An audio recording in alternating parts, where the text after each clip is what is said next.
grab my gear, load the truck. Heading out, don't give a truck. Rifles locked, boots tied tight.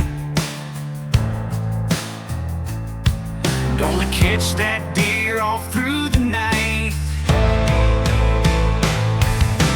Hunting in the highland hill, chasing dreams and catching thrills. The wind is howling, the game is near. In the woods, our favorite place, my dear. Hunting in the highland hill.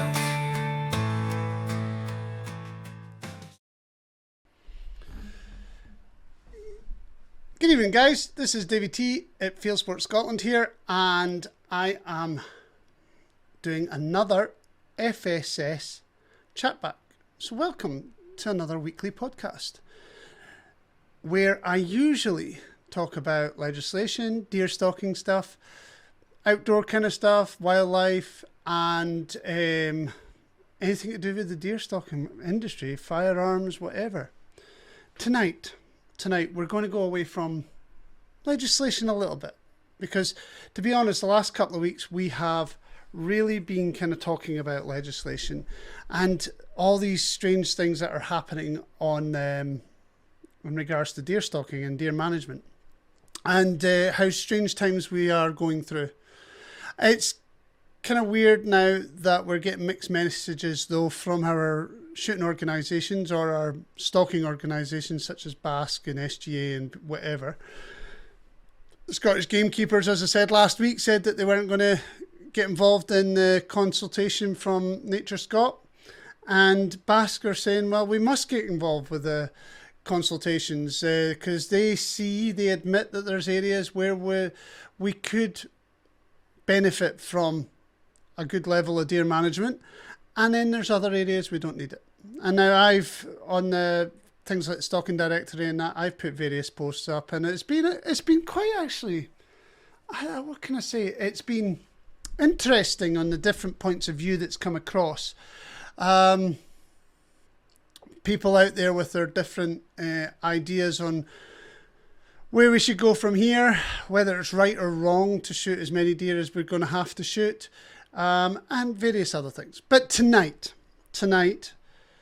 kind of coincide with the with future proposals for deer stalking or deer stalking without guide in Scotland in the future, and that is the Deer Stalking Certificate Level 1, or a lot of people call it DSC1. So tonight on FSS Chat Back, that's what we're going to talk about. What we expect on in regards to a course, maybe applying for a course, or my recommendations in regards to the course and whatever. I'm not going to tell you who to go with, because although 50% of all courses are done by BASC, there is another 50% that are done by private individuals, private companies, private organisations, and they are basically going through the same, they're basically going through the same qualification. So, or it is the same qualification for your DSC1. They're just registered assessors who are legally allowed to provide that qualification under supervision. So, what is the advantage of your DSC1? Well, there's a couple of advantages. And I'll start by the one main advantage, especially if you're applying for your first firearm certificate.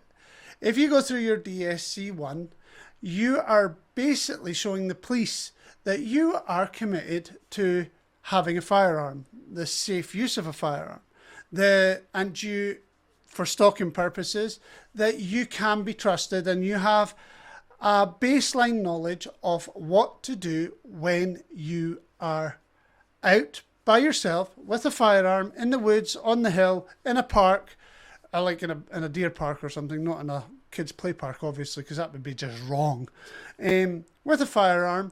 And it gives you a level of investment into not just financial investment, but actual educational investment.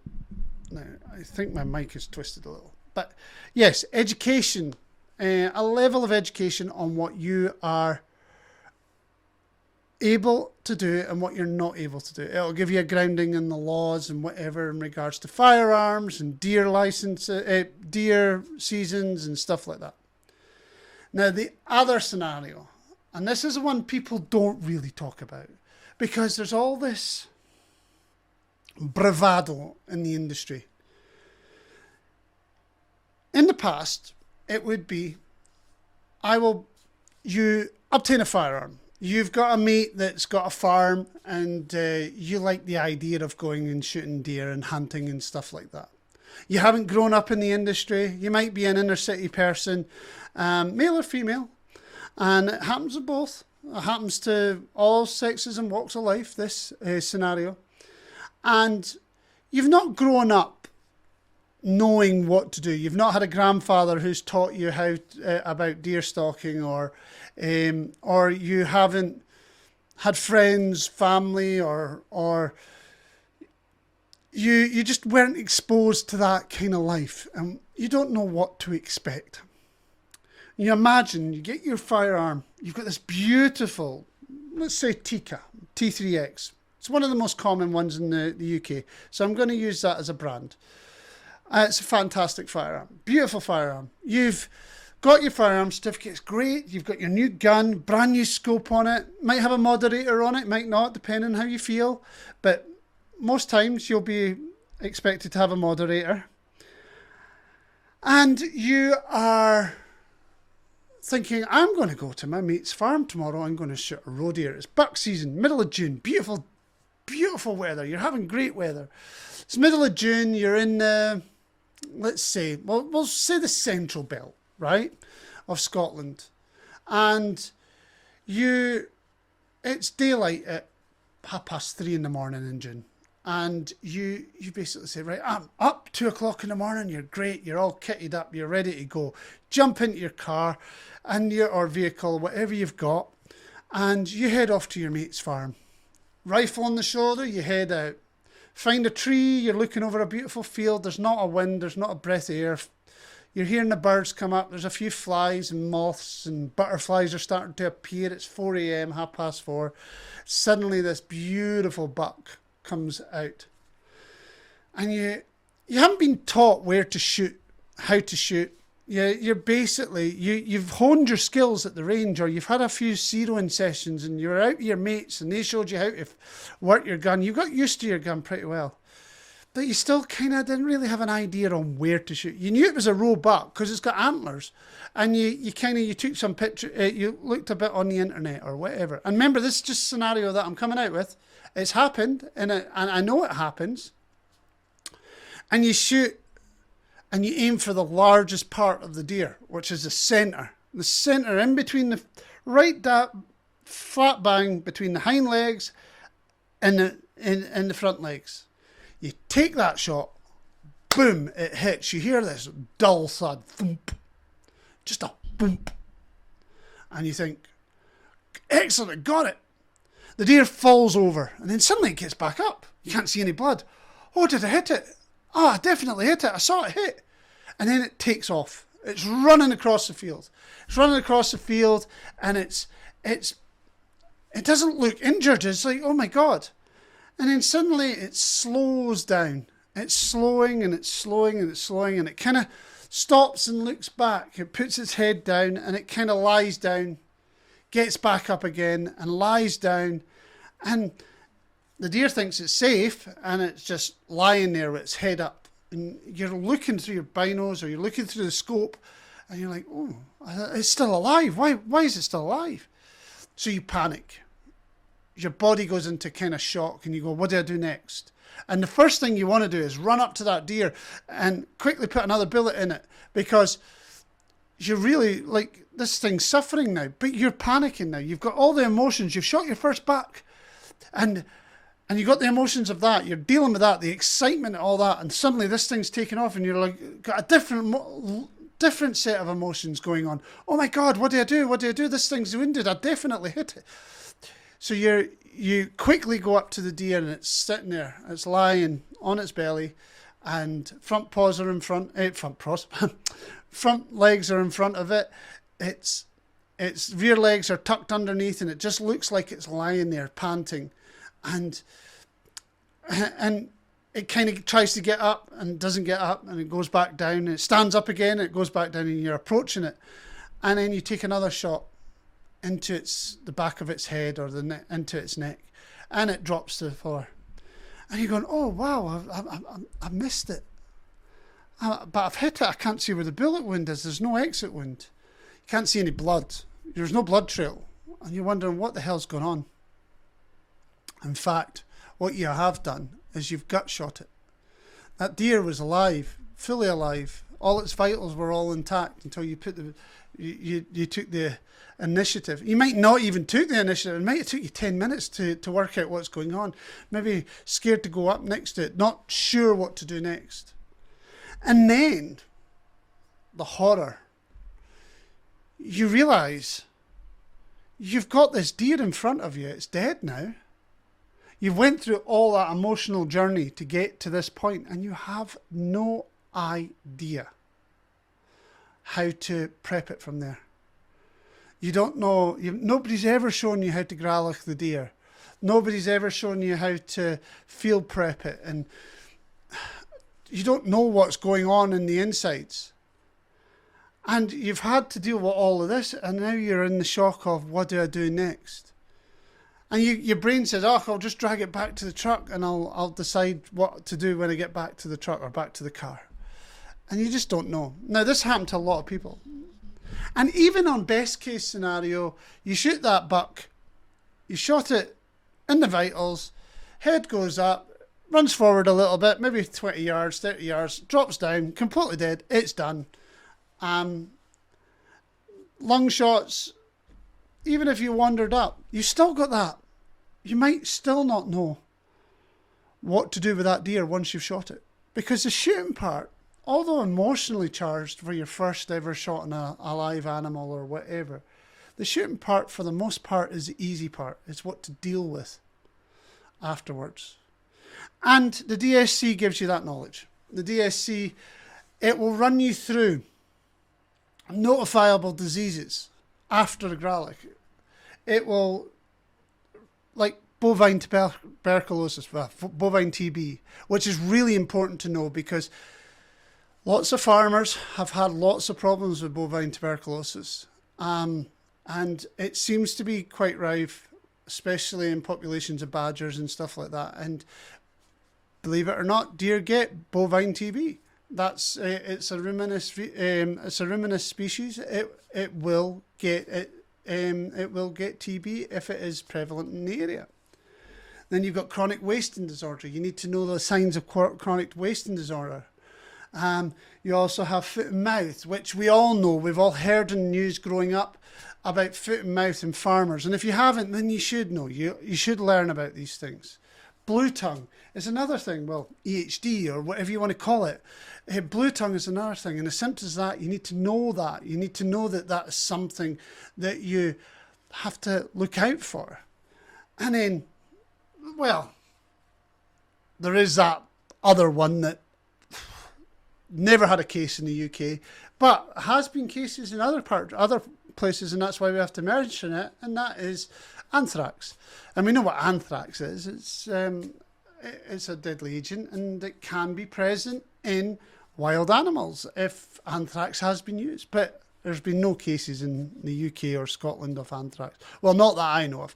If somebody has, put in the comments. If you've heard of a case of anthrax in the UK in the last 40 years at least, let me know. Because I'm only saying 40 years because I'm 45 this year, and I've never heard of it in my whole entire life, being around deer stalking. So it's just one of those things.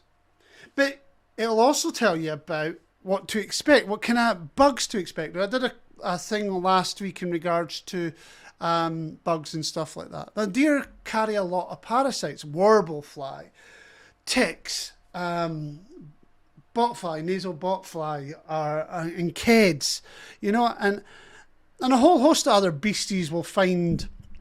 You'll skin a deer and you'll see warble fly larvae all down the thing. You wonder, oh, what can I do? Is that tainted meat? No, just scrape it off. That's what it happens. Early spring, early summer, mid-spring, early summer, you'll skin a deer and you'll see warble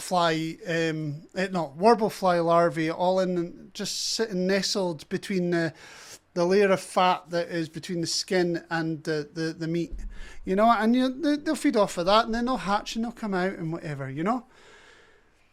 You'll get the grounding on those diseases, parasites. You'll learn about the meat hygiene and how to preserve. You might not have a hands-on learning experience during the DSC of having to gralloch a deer, but you might be able to, you'll get all the theory on it at least. It just depends on the course and how inductive the course is. For the large the large game handling, or the meat handling part of the course, you'll learn some larder hygiene and things like that. The DSC is informative in other things. You'll get species identification, sex identification. You will get to learn about seasons, calibers, legal muzzle velocities, and various parts to that. You will get a simulated stock. You will learn to where it's safe to shoot, where it's not safe to shoot. And some organisations will be quite intense. They'll take you walking through a wood or walking through an estate, and they'll stop you at like crossroads and they'll say, can you shoot that deer? They'll have little plaques of deer or little targets up. Can you shoot that? And you're looking and you've got like crossroads there, and you'll be shooting across the road and you go, no, I can't shoot that. That's not a safe shot. Or you'll get a scenario where there's a deer on a skyline and there's no backstop, and you go, oh, or there might be trees behind it, but that's it. And they'll ask you, oh, well, is that a safe shot? And they'll say, no, you obviously it's not a safe shot, but they'll teach you these things, and you'll go through it, the theory side of things. You'll get a shooting test. You might have to shoot at 100 yards, get 3 rounds in within the 4-inch target at 100 yards on a silhouette deer or something. And then you'll have to do 75 yards off sticks, or so you'll do 100 yards on prone, 75 yards off sticks, and 50 yards maybe crouching or with a post on your back or something like that. You know, there's various aspects of it. All in all, what the DSC1 course does for you is gives you that grounding and that knowledge that you kind of really need to kind of set you up for almost in my glass. To set you up for that very first deer stalk on your own. Because there's nothing worse than being out there by yourself. Nobody to call, nobody to look over your shoulder, and having to deal with all those scenarios at the same time. And I kid you not, even if you've got that knowledge, it will be a struggle for your first time. The first time you have to deal with a wounded animal, the first time that you are running worried that you've done something wrong. And I guarantee you, the first time you shoot your first deer, you will automatically think you've done something wrong. Because if you don't, and your brain doesn't even go down that route, then there's something quite wrong with you, to be fair. One of the things I will add, though, that the DSC doesn't cover everything. It doesn't. It gives you knowledge. It gives you a baseline, but all of this you have to learn from time to time. Even experienced stalkers have panic moments, and how you deal with that panic is with something you have to learn to deal with. There's so much going on in a stalk that having to deal with that last bit of risk makes it a little bit harder, and that comes with experience. It really does. The good time to do all that, though, is when you are at the start. There's a lot of guys in the industry, and I was one of them. I don't deny it. We had to learn the hard way. We didn't have the DSC. We didn't. We worked on estates, or we worked on various other projects or whatever in woodlands and things like that, and we didn't get our formal qualifications in it. I went to college. I have to admit, I went to college. I grew up in the deer stalking industry. I knew people had done it. I had opportunities early in life. I kind of knew what to expect, kind of knew all the ins and outs. There's a lot of stuff that I've learned, and you don't learn anything until you're out in the field, but you do get base knowledge. The DSC is a confidence builder. It allows you to have that confidence that you are doing things legally and right. And if it comes to it, it's one of those other things. Having your DSC, having your insurance, and along with your firearms, it shows competency. It shows that you are willing to be a competent firearms holder, a competent hunter, and you're willing to learn. It also gives you the rules of best practice. All the good things. If you stick by all those rules, like every other rule, if you stick by all those rules and you've done everything right, then when something goes wrong, then you can say, right, I've done everything right. I did all that. I don't need to worry about any of that. I need to now fix what I've done wrong. And it helps. It takes that one less bit of stress. Because the last thing, I can guarantee it, there's guys out there that have shot a deer, they've wounded a deer, the deer has run on, and the deer's still alive, and they're sitting there looking at it. And I can almost 100%, there's guys that have walked away from that wounded deer because emotionally, they just can't cope with it. And it probably put them off deer stalking for the rest of their life. Maybe not. They might go, oh, maybe I should have did this differently or whatever, and they'll start questioning it. They'll start questioning legalities. Did I do that? Did I? Like, I kid you not, I've had moments where I've missed a shot. And I was like, what happened to that shot? Why did I miss a shot? And then I'm thinking, where the hell did the bullet go? And I'm like, I've had relevant backstop and I've had everything. But you question if you have done everything right. And 9 times out of 10 you have. It's just something in that elements. Your rifle maybe, your scope maybe, the conditions, you might hit grass or whatever. Something has happened that's went wrong. And if you followed every other part of it and it's right, then that's as safe as you can be. And that's what it's all about. Your DSC is to ensure safety and that you have a grounding knowledge. Do I believe that the DSC is a good thing? I do. I think everybody should learn how, who wants to get involved in deer stalking. I think they should all have that grounding. I can't recommend too many people. I do recommend certain companies, which I'm not going to mention on my podcast because that's unfair. You know, I know all the other guys. I don't know every company. The one thing I have to say though is that the DSC1 is more recognised than the PDS1. And I know I'm going to get a few comments where people who have said, oh, do you do PDS? The PDS1 is not as well recognised on the UK mainland as what the DSC1 is. And you will get a lot of people, a lot of syndicates, a lot of landowners who will not accept you as a shooter. And I believe in the future, I'm not sure, not 100%, but I believe in the future when they do, if they do bring in legislation where unguided stalkers have to have their DSC1, I believe that the PDS1 will not be valid. I believe that it'll be the DSC1 that will be valid over the PDS. Now, if you go through your if you go through your DSC, your Deer Stalking Certificate Level 1, and you enjoy it, and you've waited a couple of years, you've got a lot more experience down your side, then you can go for your DSC2, which is completely different from the DSC1. A large part of your DSC2 qualification is out in the field. and you have a huge portfolio that you have to go through and a whole heap of modules to go through, but you also have to show practical stalking. And that is actually you being assessed while on a stalk, a real live stalk, and shooting a real live deer. And the whole process is documented, and you're assessed from the minute you leave, the minute you put your rifle in your hand and you leave your vehicle, to the minute you take that deer back to the larder or whatever.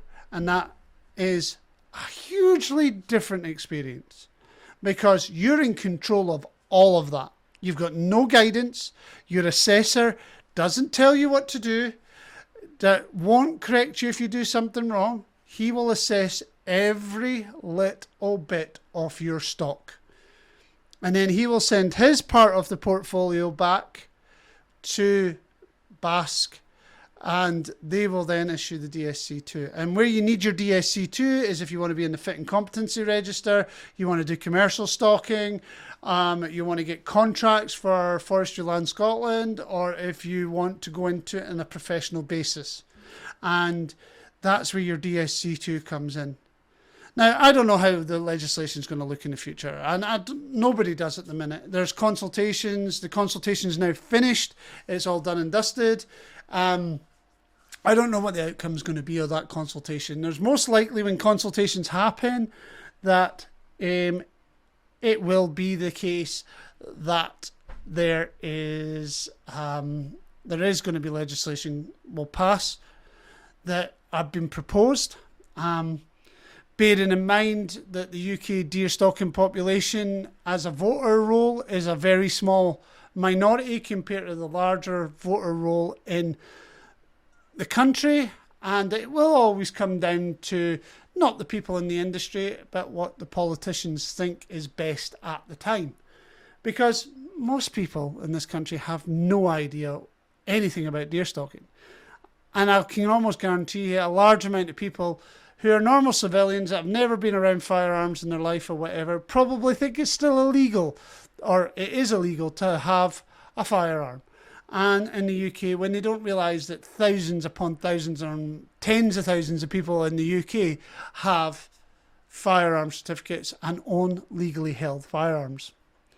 And that's the big thing about this. Now, if you're for DSC on qualifications like that, or against it, you have to recognise the fact that it does show that you're a responsible firearms holder if you have insurance, shooting insurance, which you do require for deer stalking. Not by law. It is, again, it's not a requirement. It's not a legal requirement to be a member of an insurance company to deer stalk. But it is recommended. And it's not a legal requirement to have a DSC1 yet. It is recommended. And I'm not going to say it isn't. I'm not going to say that it is a legal requirement when it's not. It's not a legal requirement. But it is a requirement to be a responsible deer stalker and a responsible gun owner, to have insurance and to have the relevant amount of knowledge to be able to do what you need to do. Deer stalking is not like going to the range. There's no range officers to tell you where you're doing something wrong, whether the firing line is this place or that place, where your course of fire is. There's nobody there to protect you. When you're out deer stalking, it's you and you alone. You're the sole responsibility person. Anyway, I'm not going to go back into the ethics thing. I've spent a whole half an hour on this now. It's great. I've actually tried to stay away from politics a little bit. I did mention some politics, I know that. Next week, however, I am going to be talking about something completely different. Yes, I'm going to talk about equipment next week. Yes, what you need, what is the best stuff to get, and not necessarily the most expensive. And if you want to do it in a budget in 2024, what gear do you really, really need for deer stalking? Because I kid you not, it's still one of the biggest questions I get asked. It's unbelievable. So I'm going to do a whole podcast on it, or I'm going to do a little bit. We'll see what crops up before then. But anyway, see you next week, or speak to you next week. It's Davey T signing off from FSS Chat Back. Happy hunting. Good night.